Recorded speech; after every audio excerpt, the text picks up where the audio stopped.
Užtemimo koridorius visai ne už kalnų, jį atidarys Mėnulio užtemimas rugsėjo 18 dieną, kuris įvyks žuvų ženkle, nakšatroje Purva Bhadrapada. Nakšatra tai yra, tiems, kurie dar nežino, tai yra Mėnulio stotelė arba žvaigždynai, į kuriuos mūsų zodiako ženklai yra dar suskirstyti. Ir iš viso yra 27 nakšatros ir būtent Purva Bhadrapada nakšatra tai yra 26 iš 27 ir be abejonės tos nakšatros vedų astrologija dar labiau gali suteikti mums informacijos apie patį užtemimą arba apie patį žmogų, kai mes nagrinėjame jo gimimo horoskopą iš šitos pozicijos. Taigi, užtemimas, Mėnulio užtemimas, jis bus dalinis. Iš tikrųjų, užtemimo jau energiją mes galime pajausti maždaug 5 dienas prieš patį užtemimą. Tai galimai daugelis iš jūsų jau pajuta tam tikrus signalus ir tikiu, kad po šio video jūs tapsite dar sąmoningesni ir pabandysite pajausti, sąmoningai žiūrėti į viskas, kas vyksta jūsų gyvenime ir suprasti, kodėl tai vyksta ir dėl ko. Ir užtemimo, Mėnulio užtemimas, jis būtent atidaro tą užtemimo koridorių, kuris tęsiasi 2 savaitės nuo Mėnulio užtemimo iki Saulės užtemimo, kuris vyks spalio 2 dieną. Pradėkime nuo Mėnulio užtemimo. Iš tikrųjų, Mėnulio užtemimas bus dalinis, bet dėl to, kad jis vyks tokioje aštroje, aršioje, agresyvioje, netgi sakyčiau, nakšatroje Purva Bhadrapada, kuri turi kelis vertimus. Iš vienos pusės kaip simbolis tai yra dviveidis žmogus arba žmogus su kauke. Iš kitos pusės tai yra, taip pat turi simbolį 2 galinių kojelių, lovos arba sakrofago. Tai iš tikrųjų tokia labai intensyvi nakšatra, labai transformacinė ir ji iš tikrųjų kvies į transformacijas. Kur tos transformacijos vyks, būtent parodys, kur yra jūsų gimimo horoskope, kur yra tas būstas, už kurį atsakingos būtent žuvis. Kaip žinote, mes visi savo horoskopuose turime visus 12 zodiako ženklus ir būtent ten gali vykti transformacijos. Norėčiau iš karto pasakyti, kad tikrai ne visiems šis užtemimas bus kažkoks tai kritinis, karminis arba labai stipriai jausti. Tikrai ne. Ir yra keletas priežasčių dėl ko. Visų pirma, tas kritiškumas, tas ant kiek jūs pajusite, tai priklauso visų pirma ir nuo sąmoningumo, visų antra ir nuo to, kokį astrologinį laikotarpį jūs šiuo metu gyvenate. Ir taip pat priklauso nuo jūsų karmos, ar dar turite tos geros karmos arba iš šio gyvenimo ir iš praeitų ir kaip tos pasekmės, jos paveiks jūs. Nuo to viskas labai priklauso. Kadangi užtemimas šį kartą formuojamas yra su planeta Rahu, tai iš tikrųjų Rahu yra šiuo metu žuvų ženkle ir Rahu ir Ketu keičia savo ženklus kas 18,5–19 metų. Todėl galima drąsiai sakyti, kad tie įvykiai, kurie įvyks, atsitiks, tie sprendimai, kuriuos jūs galimai galite priimti šio užtemimo metu, formuos jūsų gyvenimą sekantiems 19 metų.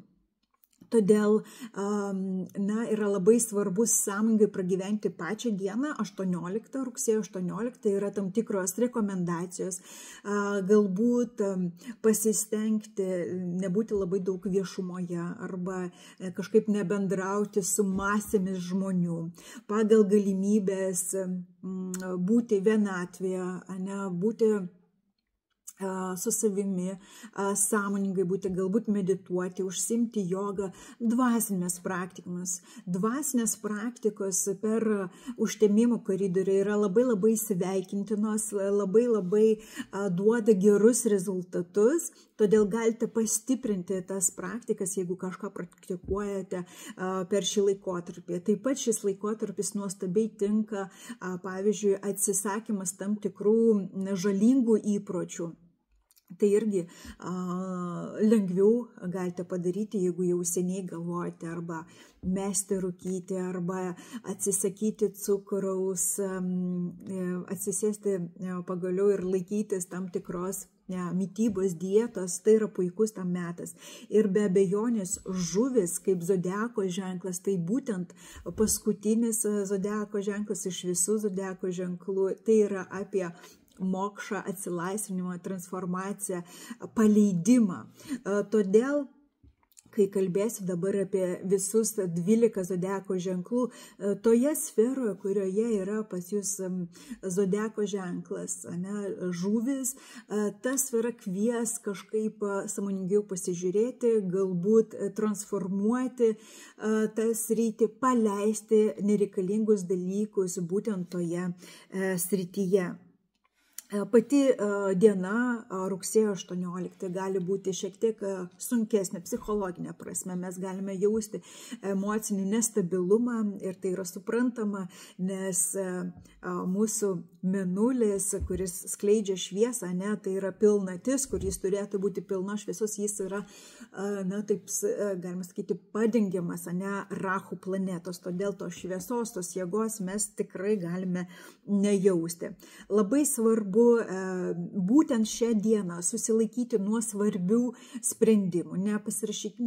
Nepasirašinėkite kažkokiu tai sutarčių, nedarykite labai esminių sprendimų, išlaukite.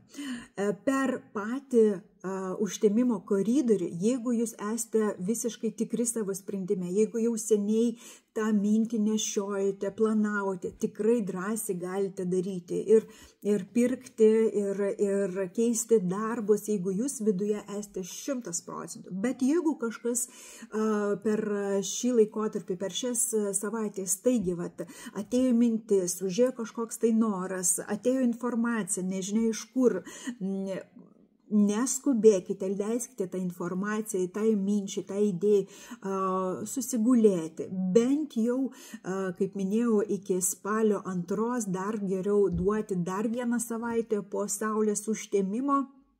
Ir pasižiūrėti, kaip jūs jaučiatės, ar vis dar norite, ar dar aktuali ši informacija, ši idėja, nes tikrai gali būti, kad mūsų protas šitame laikotarpyje tarp mėnulio ir saulės užtemimų, jis gali būti šiek tiek toks kaip ir rūke ir mes ne iki galo galime matyti aiškiai visų detalių, visos situacijos detalių. Pats užtemimas, saulės jau užtemimas vyks Mergelės zodiako ženkle, jis vyks spalio 2 dieną, kaip minėjau, ir jau tokioje labiau gydančioje nakšatroje, netgi sakyčiau Hasta nakšatroje. Taigi idėja šio koridorius yra ta, kad dabar su mėnulio užtemimo mes atlaisviname savo gyvenimą, tai, kas mums trukdo judėti toliau, padarome tam tikrus sprendimus ir su Mergelės zodiako ženklų pagalba, su Hasta nakšatros pagalba mes liktai savo rankomis galime kurti jau mūsų ateitį, sutvarkyti, jau sutvarkome savo mintis, idėjas, dokumentus, būstą, namus, savo erdvę. Ir taip padedame tą bazę mūsų ateičiai toliau 18,5-19 metų ateitis.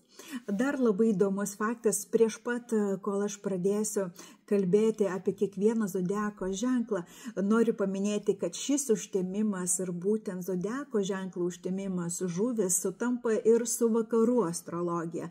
Taigi vakarų astrologijoje šis užtemimas irgi yra žuvų ženkle.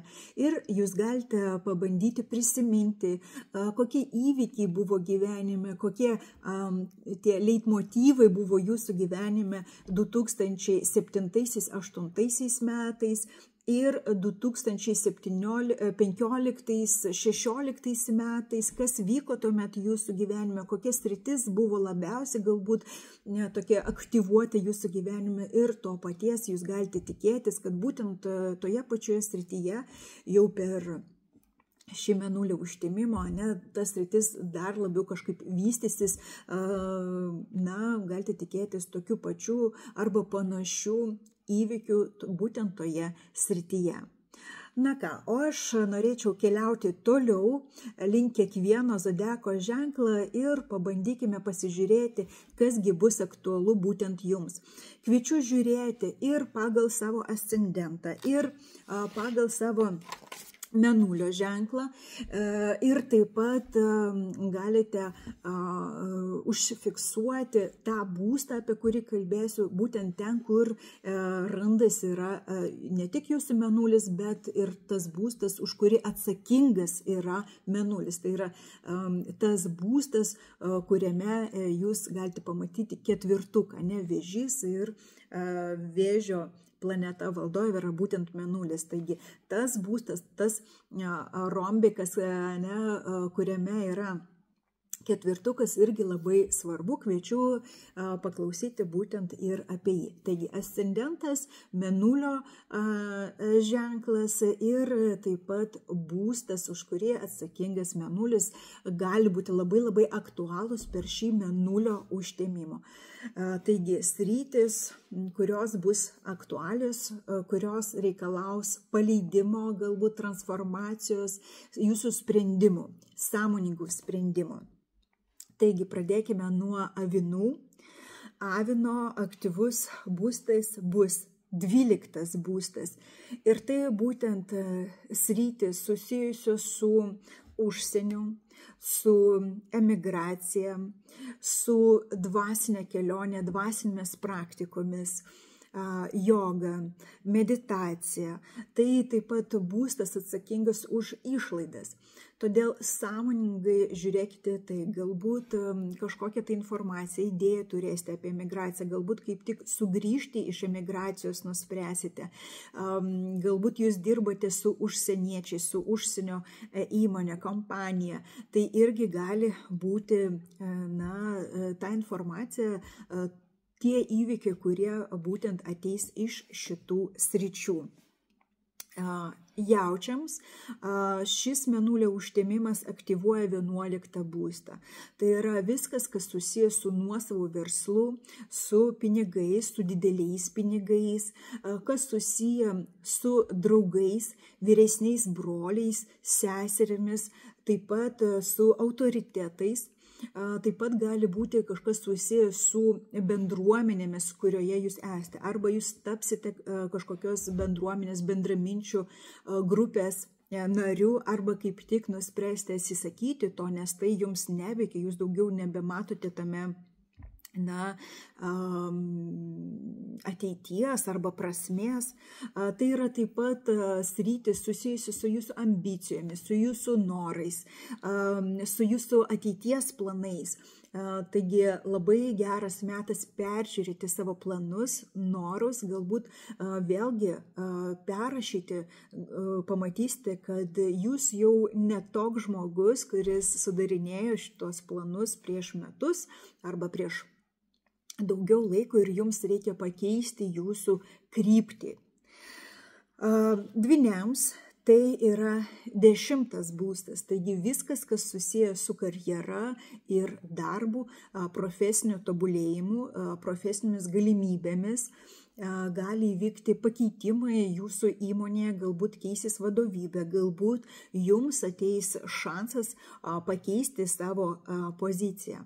Tiems, kuriems neaktualu darbas, sakykite, jūs nedirbate, jūs esate, tiesiog mama, kuri yra namuose, prižiūri vaiką, šis užtemimas yra apie socialinį statusą ir apie jūsų reputaciją.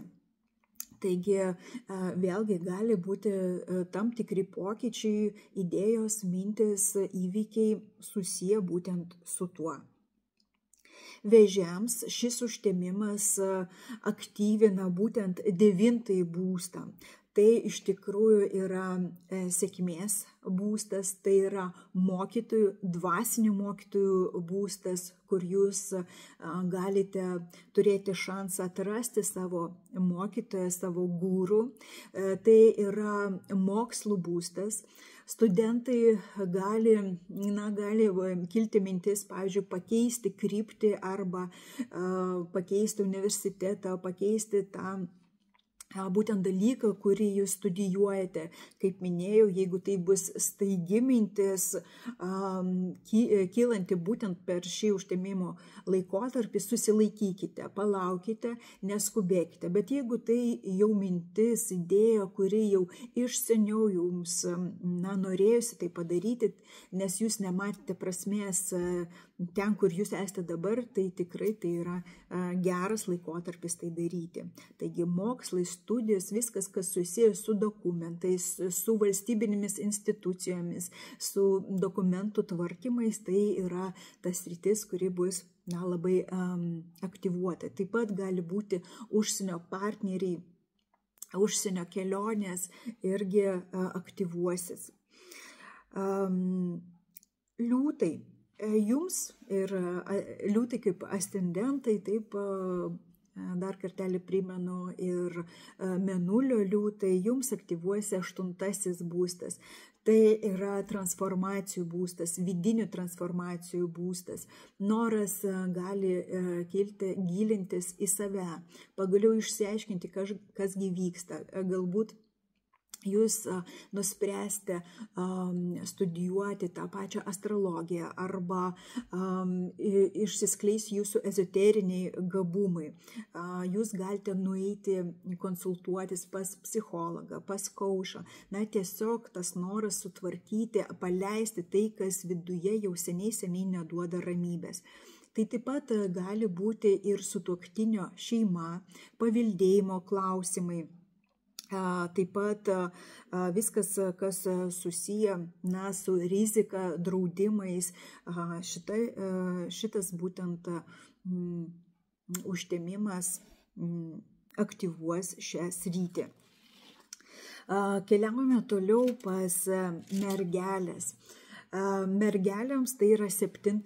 būstas, tai yra sąjungų būstas, tai yra partnerystės būstas ir sritis susijusi su santuoka. Taigi vieni iš tokių svarbių klausimų gali iškilti, sprendimų, paleidimų. Taip pat tai yra gyvenamosios vietos pakeitimas, gali būti aštriai kilęs toks klausimas, arba aplamai jūsų aplinka. Sąmoningai pasižiūrėkite, kokie žmonės jūs supa, su kuo jūs bendraujate. Ar tai tikrai tie žmonės, kurie suteikia jums resursų, kurie jūs motyvuoja judėti toliau, augti kaip žmogų. Panagrinėkite, tiesiog pastebėkite iš šono ir šis mėnulio užtemimas kviečia jūs padaryti tam tikras išvadas šioje srityje. Svarstyklėms šis mėnulio užtemimas aktyvuoja būtent 6. būstą. Iš vienos pusės tai yra būstas apie darbą, apie gebėjimą būti konkurencingam, gebėjimą pasipriešinti savo, priešams. Taip pat tai yra ligų būstas, galbūt klausimai susijęs su sveikata taps labai aktualūs, galbūt teks apsilankyti pas gydytojus, galite profilaktiškai atlikti tyrimus, galbūt nuvažiuoti į retrytą, sanatoriją, tiesiog leisti savo pailsėti, nes tai yra irgi apie stresą būstas, kur mes esame labai įsitempę, kur mes labai daug dirbame. Pasižiūrėkite į šią sritį. O skorpionams šis mėnulio užtemimas aktyvuoja 5 būstą. Tai visų pirma, tai yra ir mokslo švietimo būstas, tai yra vaikų būstas, gali būti iškilti aktualūs klausimai su vaikais. Jeigu turite kelis vaikus, tai galbūt ypač pirmagimis gali kelti tam tikrų klausimų, susirūpinimų, kur reikės atkreipti dėmesį į santykius būtent su vaikais. Bet tuo pačiu 5 būstas tai yra apie kūrybiškumą, apie norą kurti, apie autorinius projektus.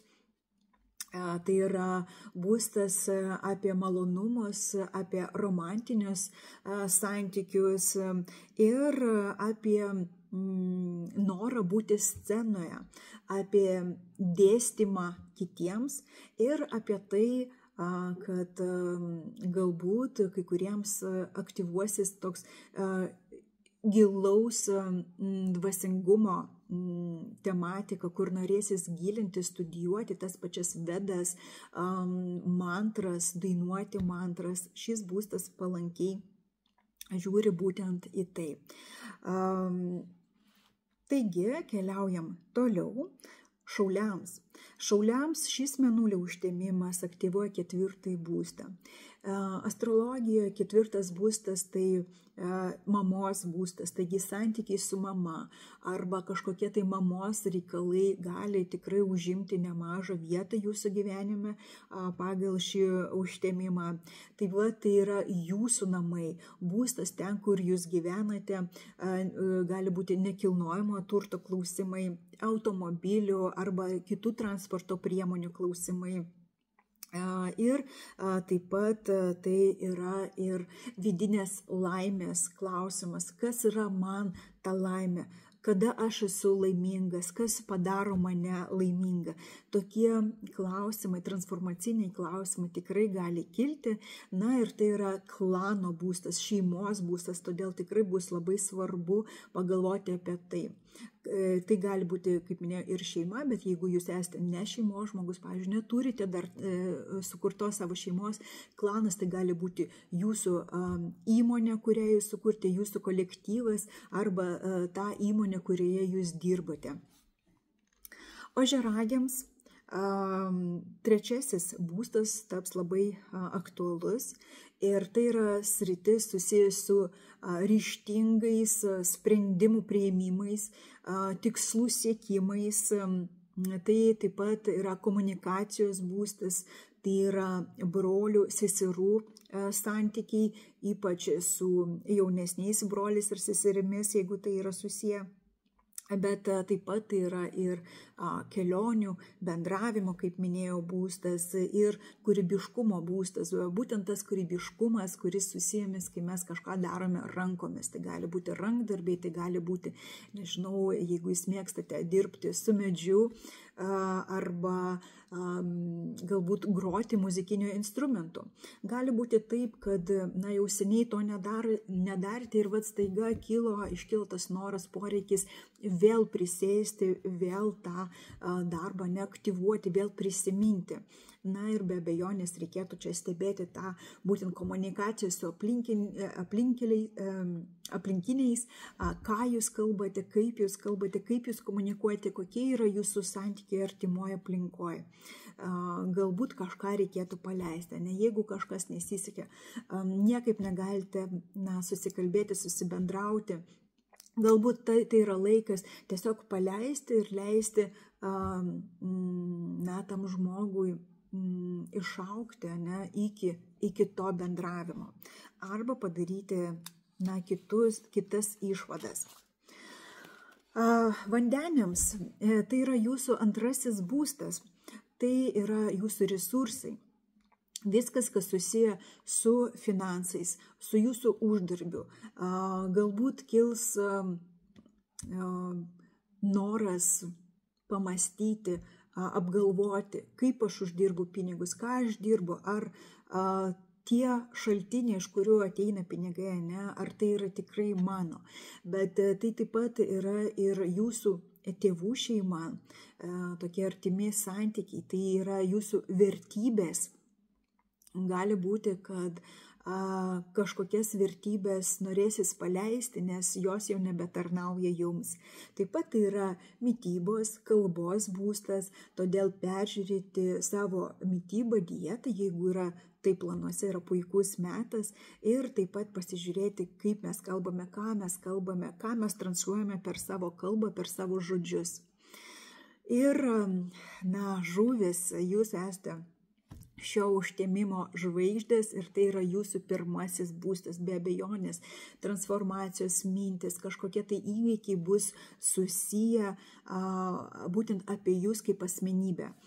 Tokie klausimai, kas aš esu, kaip aš save pristatau šiam pasauliui, ką aš transliuoju, kaip aš atrodau galų galiausiai. Jūsų išvaizda gali pasikeisti, plaukų spalva, jūsų statusas gali pasikeisti. Jeigu jūs būte netekėjusi mergina, galbūt jūs ištekėsite, sulauksite to pasiūlymo. Taip pat tai yra charakteris, tai yra pasitikėjimas savimi, tai tokie gilesni klausimai, situacijos susijusios su tuo įvykiai, kurie privers susimastyti, apgalvoti, irgi gali turėti tikrai vietos per šį užtemimą ar per šį užtemimų visą koridorių, per šį laikotarpį. Tai buvo visi 12 zodiako ženklų. Primenu, kad galite juos klausytis ir kaip ascendentus, ir kaip mėnulio ženklus, ir taip pat pasižiūrėkite, kuris būstas, būtent už kurį būstą atsakingas jūsų mėnulis, ir apie tai irgi galite pasiklausyti, nes tai irgi gali turėti įtakos. Iš tikrųjų, galite girdėti ne iš vieno astrologo, ne iš vieno numerologo, kad šis ruduo bus nelengvas visiems, kaip asmeninėme gyvenime, taip ir pasaulio mastu. Ir nakšatra, kurioje vyksta šis užtemimas Purva Bhadrapada, tikrai yra apie transformacijas. Galimai mes visi šį rudenį turėsime pasirinkti, ar mes stojame šviesioj pusėje už šviesą, ar mes už tamsą. Nes, žinot, kaip kaukė transformacijos, mes visi turime ir tamsąją pusę. Ir visi mes turime priimti tą savo tamsąją pusę ir tiesiog tapti asmenimis pilnatvėje.